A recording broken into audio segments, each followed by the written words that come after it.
Welcome to WB exam cracker YouTube channel. WB exam cracker YouTube চ্যানেলে তোমাদের সকলকে স্বাগত। তো যারা যারা এই চ্যানেলে নতুন এসেছো তাদেরকে বলবো চ্যানেলটিকে সাবস্ক্রাইব করে পাশে থাকা বেল আইকনটিকে প্রেস করে দেওয়ার জন্য বিভিন্ন রকম সরকারি এবং বেসরকারি চাকরির গুরুত্বপূর্ণ আপডেট পাওয়ার জন্য। তো চলো বন্ধুরা, দেরি না করে শুরু করা যাক আজকের ভিডিও। তো ভিডিও শুরু করার আগে সবাইকে বলছি, ভিডিওটি যদি তোমাদের ভালো লেগে থাকে অবশ্যই একটি লাইক করে দিবে। তোমাদের একটি লাইক কিন্তু আমাকে খুব মোটিভেশন যোগায়। তো তোমরা দেখতে পাচ্ছ ইতিমধ্যেই আমি রয়েছি তেজপুর ইউনিভার্সিটির অফিসিয়াল ওয়েবসাইটে। এই তেজপুর ইউনিভার্সিটির তরফ থেকে কিন্তু কিছু নতুন চাকরির খবর বেরিয়েছে, ঠিক আছে। তো এগুলো নিয়ে আজকে তোমাদের সাথে আলোচনা করব। তো কি সেই বিজ্ঞপ্তি, কারা কারা আবেদন করতে পারবে, টোটাল জিনিসটা আমরা দেখে নিচ্ছি। এবং তার আগে তোমরা দেখতে পাচ্ছ ইতিমধ্যেই আমরা রয়েছে একদম অফিসিয়াল ওয়েবসাইটে। তো এখানে তোমরা দেখতে পাচ্ছ যে এখানে বিজ্ঞপ্তি নাম্বার রয়েছে 062024। তো এটা আমি দেখছি প্রথমে, এটা নন টিচিং। তোমরা দেখতে পাচ্ছ যে online application are invited for eligible candidates for the post of register and other non teaching position, ঠিক আছে। তো এখানে এক্সটেনশন নোটিশ, ঠিক আছে, এখানে এক্সটেনশন নোটিশ রয়েছে। এক্সটেনশন নোটিশটা পড়ে দেখছি, তার আগে যেটা বিষয়বস্তু সেটা দেখে নিচ্ছি। দেখো এখানে form fill up date of positioning যেটা শুরু হয়েছিল 14/3/2024 থেকে এবং লাস্ট ডেট ছিল 15/6/2024। এখানে ঘাবড়ানোর কোনো ব্যাপার নেই। এখানে তোমরা দেখতে পাচ্ছ এক্সটেনশন নোটিশ। তো এক্সটেনশন নোটিশে ক্লিক করার পর তোমরা দেখতে পাচ্ছ যেটা বিষয়টা সেটা কিন্তু বাড়ানো হয়েছে, ঠিক আছে। সেটা কিন্তু কবে করা হয়েছে, এখানে তোমরা দেখতে পাচ্ছ যে অনলাইন যেটা সাবমিশন ছিল আজ সেটা কিন্তু 15/6 পর্যন্ত করা হয়েছে, ঠিক আছে। 15/6 মানে জুন মাসের 6 তারিখ পর্যন্ত করতে পারবে। এবং তারপরে যেটা হার্ড কপি সেটাও কিন্তু 25/6/2024 পর্যন্ত কিন্তু করতে পারবে। তো এটা দেখা হয়ে গেল। তো আশা করি এখানে তোমাদের কোনো সমস্যা নেই। তারপরে আমি আবার চলে যাচ্ছি যে অনলাইন অ্যাপ্লিকেশন ফর যেটা বিজ্ঞপ্তি, মেইন বিজ্ঞপ্তিতে আমরা চলে যাচ্ছি। তো বিজ্ঞপ্তিটি ডাউনলোড হয়ে যাচ্ছে। তো তোমাদের সুবিধার জন্য সেটাকে আমি জুম আউট করে দিচ্ছি। পেজটি জুম আউট করার পর তোমরা দেখতে পাচ্ছ যে এখানে তেজপুর ইউনিভার্সিটি, ঠিক আছে, তেজপুর ইউনিভার্সিটি তোমরা দেখতে পাচ্ছ। এবং এখানে রয়েছে application are invited from the eligible candidates for the post of registrar and other non-teaching position. Detail of the advertisement, other terms and conditions are available in the university website www.tejuernet.in, ঠিক আছে। তো এখানে last date যেটা ছিল, last ডেটটা তোমাদের আমি ভিডিওর শুরুতেই প্রথমেই আমি দেখিয়ে দিয়েছি। সেটা কিন্তু এক্সটেন্ড করা হয়েছে, সেটা কিন্তু এক্সটেন্ড করে 15/6/2024 পর্যন্ত কিন্তু করা হয়েছে, ঠিক আছে। তারপরে দেখো বিজ্ঞপ্তিটি কি এবং কারা কারা আবেদন করতে পারবে, টোটাল জিনিসটা জেনে নিচ্ছি। তো এখানে মেমো নাম্বার জানার আমাদের সেরকম বিশেষ প্রয়োজন নেই, কারণ এটা আমাদের আপাতত কোনো দরকার নেই জানার।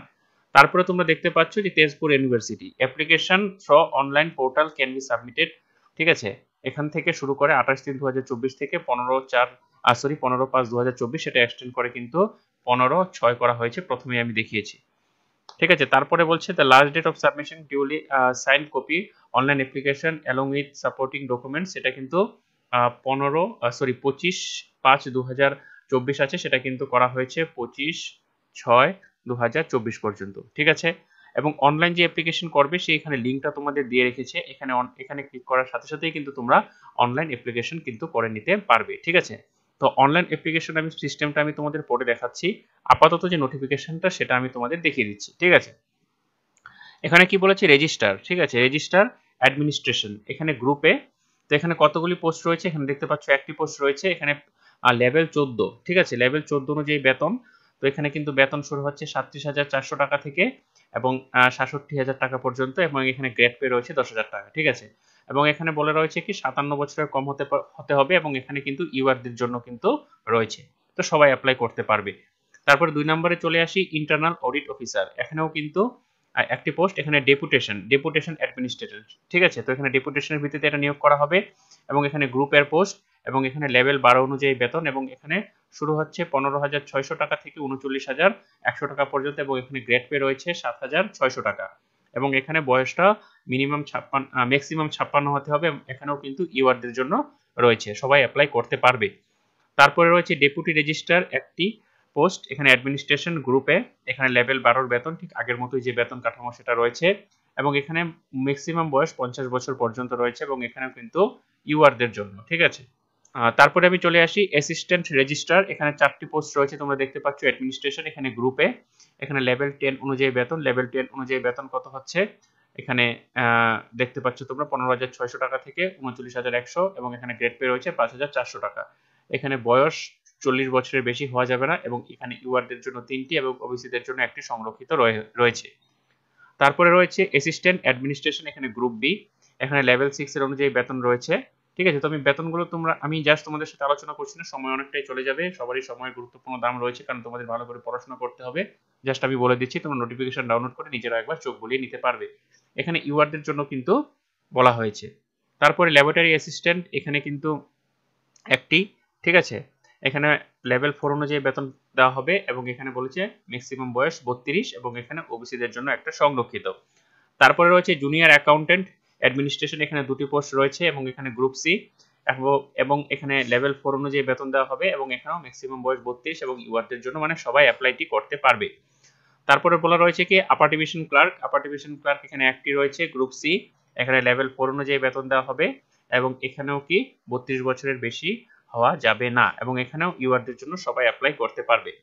তারপরে lower division clerk group C এবং এখানে 6টি পোস্ট রয়েছে, পোস্ট এখানে অনেকটাই বেশি, লেভেল 2 এবং এখানে কয়টি রয়েছে এবং এখানে 5200 থেকে 20200 টাকা এবং গ্রেড পে রয়েছে 1900 টাকা। ঠিক আছে, এবং এখানে কিন্তু ইউআরদের জন্য 5টি এবং ওবিসিদের জন্য একটি সংরক্ষিত রয়েছে।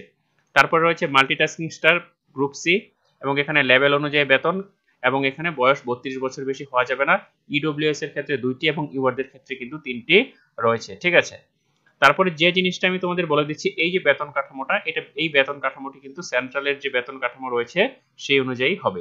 তারপর যেটা তোমাদের সাথে মেইন বিষয় নিয়ে আলোচনা করব সেটা হলো যে কোয়ালিফিকেশন, তোমাদের কি কোয়ালিফিকেশন থাকা প্রয়োজন। ঠিক আছে, তারপরে প্রথম যেটা পোস্ট ছিল রেজিস্টার অ্যাডমিনিস্ট্রেশন। ঠিক আছে, দেখো এখানে বলেছে কি মাস্টার ডিগ্রি থাকতে হবে এবং মিনিমাম 55% মার্ক কিন্তু থাকতে হবে এবং এখানে কিন্তু 15 বছর এক্সপিরিয়েন্স চাওয়া হয়েছে। ঠিক আছে, 2 নম্বরটাতে আমি চলে আসি, ইন্টারনাল অডিট অফিসার এবং এখানে রয়েছে কি officer belonging to audit account service or other similar organised account service central state government holding analogous post for regular basis. ঠিক আছে, এবং এখানেও কিন্তু তোমাদের 3 বছরের এক্সপিরিয়েন্স চাওয়া হয়েছে। ঠিক আছে, তারপরে চলে আসি ডেপুটি রেজিস্ট্রার অ্যাডমিনিস্ট্রেশন, এখানে মাস্টার ডিগ্রি থাকতে হবে, সাথে 55% মার্ক থাকতে হবে, এখানেও কিন্তু 5 ইয়ার্স এক্সপিরিয়েন্স চাওয়া হয়েছে। তারপরে 4 নম্বরে যেটা অ্যাসিস্ট্যান্ট রেজিস্ট্রার, এখানে 4টি পোস্ট রয়েছে, মাস্টার ডিগ্রি 55% হতে হবে এবং তার সাথে কিন্তু যারা গ্রাজুয়েশন করেছে তাদেরও কিন্তু হবে এবং এখানেও কিন্তু 3 ইয়ার্স এক্সপিরিয়েন্স চাওয়া হয়েছে, সেটা কিন্তু মানে কোনো সেন্ট্রাল হোক, স্টেট গভর্নমেন্ট হোক বা ইউনিভার্সিটির তরফ থেকে কিন্তু বা পাবলিক সার্ভিস ইউনিয়ন থেকে পক্ষ থেকে কিন্তু মানে এটা কিন্তু মানে থাকতে হবে, মানে 3 বছরের এক্সপিরিয়েন্স। ঠিক আছে, তারপরে রয়েছে ল্যাবরেটরি অ্যাসিস্ট্যান্ট, এখানে bachelor degree with maximum 2 years working and maintenance experience, এখানেও কিন্তু 2 বছরের এক্সপিরিয়েন্স কথা বলা হয়েছে। তারপরে জুনিয়র অ্যাকাউন্টেন্ট, এখানেও bachelor degree any discipline from recognised institute university, 2 years experience in lower division clerk. ঠিক আছে, লোয়ার ডিভিশন ক্লার্কের 2 ইয়ার্স এক্সপিরিয়েন্স লাগবে এবং এখানে 35 ডব্লিউপিএম মানে মিনিটে 35টি ওয়ার্ড কিন্তু ইংরেজিতে তুলতে হবে এবং হিন্দিতে কিন্তু 30টি ওয়ার্ড কিন্তু টাইপিং করতে হবে। তারপরে যেটা আপার ডিভিশন ক্লার্ক, ঠিক আছে, আপার ডিভিশন ক্লার্কে কি বলা রয়েছে 2 ইয়ার্স এক্সপিরিয়েন্স এবং ব্যাচেলার ডিগ্রি। ঠিক আছে, এবং এখানেও কিন্তু 35টি ওয়ার্ড কিন্তু তোমাকে ইংলিশে করতে হবে এবং হিন্দিতে কিন্তু 30টি ওয়ার্ড কিন্তু টাইপিং করতে হবে। তারপরে চলে আসি যেটা লোয়ার ডিভিশন ক্লার্ক, ঠিক আছে, এলডিসি যেটাকে বলা হয়, এলডিসি খুবই জনপ্রিয় পোস্ট এবং এখানে বলা রয়েছে কি ব্যাচেলার ডিগ্রি।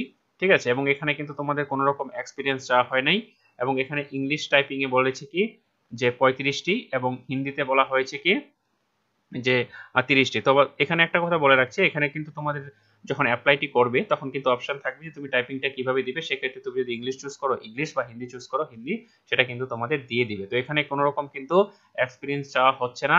তো এখানে কিন্তু তোমরা সবাই যারা যারা আমার ভিডিওটি দেখছো সবাই কিন্তু অ্যাপ্লাইটি করতে পারবে। ঠিক আছে, তেজপুর খুব একটা দূরে নয় আর সরকারি গভর্নমেন্ট চাকরি ভারতবর্ষের যে কোনো জায়গা হলেও সেটা করা সম্ভব। তারপরে মাল্টিটাস্কিং স্টাফে কি বলা রয়েছে 10ম পাস প্লাস 10 পাস করলে হবে এবং এখানে যে কোনো অর্গানাইজেশন থেকে আইটিআই পাস কিন্তু করতে হবে। ঠিক আছে, দেখো তারপরে যেটা বিষয়বস্তু তো দেখে নিচ্ছি। ঠিক আছে, আচ্ছা, তারপরে কিন্তু যে দেখো এখানে কিন্তু অ্যাপ্লিকেশন ফি বলেছে কি non refundable application fee rupees 1000 টাকা। ঠিক আছে, 1000 টাকা দিয়ে অ্যাপ্লিকেশনটা করতে হবে এবং 500 টাকা কিন্তু বলেছে কি এসসি এসটি এবং পিডব্লিউডি এর ক্ষেত্রে।